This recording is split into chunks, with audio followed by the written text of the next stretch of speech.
Have you ever been out filming, squinting at a tiny camera screen, trying to nail focus or check your exposure, and you're just kind of hoping for the best? Yeah, we've all been there. That's where a good monitor changes everything. And not just any monitor. One that's bright enough for sunny shoots, packed with Pro Tools, super lightweight, and still affordable enough to actually fit in your kit. Today we're checking out the Andycine X5, a 5.5 touchscreen monitor that might just be one of the smartest upgrades you can make to your camera setup right now. I've used it on real shoots, everything from lens tests and camera reviews to wireless video setups, and I've got some thoughts. Let's get into it. Andycine sent me the X5 for free to test and review.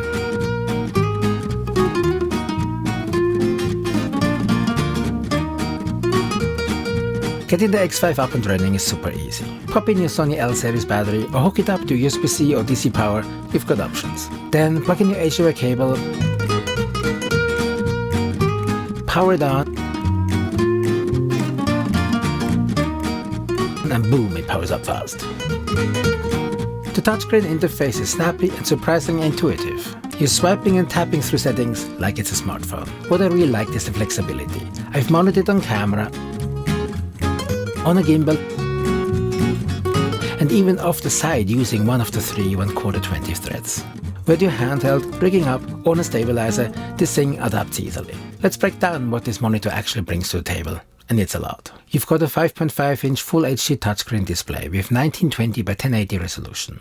But what really makes it shine is the support for 4K up to 60 frames per second through its HDMI 2.0 input. That means you're monitoring a high-quality signal with no lag, no artifacts. What really surprised me is the brightness. This thing pushes 1200 nits, which puts it in daylight viewable territory. Let me show you my setup here. I have the tail air here on one side with the Andycine X5 monitor. I used it outdoors in full sun and I could still frame and focus without squinting.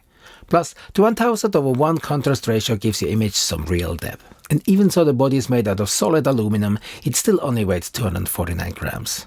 That's huge if you're using it on a gimbal or handheld setup. It also has a 160-degree viewing angle, so whether you're showing a client a shot or flipping your camera around vlog style, everything stays crystal clear. For color workflows, you've got 3D LUT support, and not just a few. You can load up to 32 custom LUTs via USB-C flash drive. It comes with 4 LUTs already loaded: S-Log2, S-Log3, C-Log, and V-Log. Now here's a feature that I really come to love: the custom function buttons. You can assign them to your most used tools. I personally set mine to zoom mode, focus assist, which is peaking, and image flip, which is a game changer when I'm switching between handheld and rigged setups.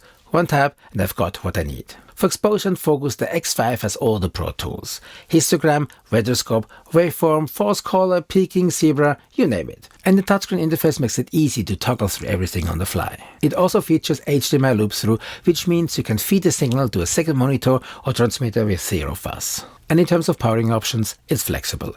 You've got DC input, USB-C input, and even DC out for powering your camera if you're using a dummy battery. It also runs off standard Sony L series batteries. Mounting wise, there are 3 1/4 20 threads, so you can rig it up vertically, horizontally, or even on an arm, and it comes with a cold shoe adapter in the box. So how did it hold up in real world use? I took the X5 out on several different video shoots, everything from lens reviews, camera tests, to wireless video transmitter reviews. It's been mounted to gimbals, tripods, and magic arms. The brightness held up even outdoors on sunny days. Focus peaking was accurate. The waveform and false color helped nail exposure. And I found myself using the pinch to zoom to double check sharpness more than expected. Switching LUTs on the fly was a breeze, especially when jumping between log and baked-in profiles. And that HDMI loop out? Super handy when I wanted to send the signal wirelessly to a second monitor. Overall, it didn't just look good, it worked the way it needed to. Alright, here's the real world verdict: what I loved and what could be better. The X5 has pro features for a budget price. You get LUT support, waveform tools, false color, and even HDMI loop-through, all without breaking the bank. The monitor is bright and lightweight. The 1200 nit screen is honestly great for daytime shoots, and at just a half a pound, you barely feel it on your rig. The X5 is a rugged metal build. The aluminum body feels tough. It's not just another cheap plastic monitor, it's solid. But there are a few downsides. There's no touch lock mode. It would be nice to lock the screen during gimbal moves. The menu could use a bit more polish.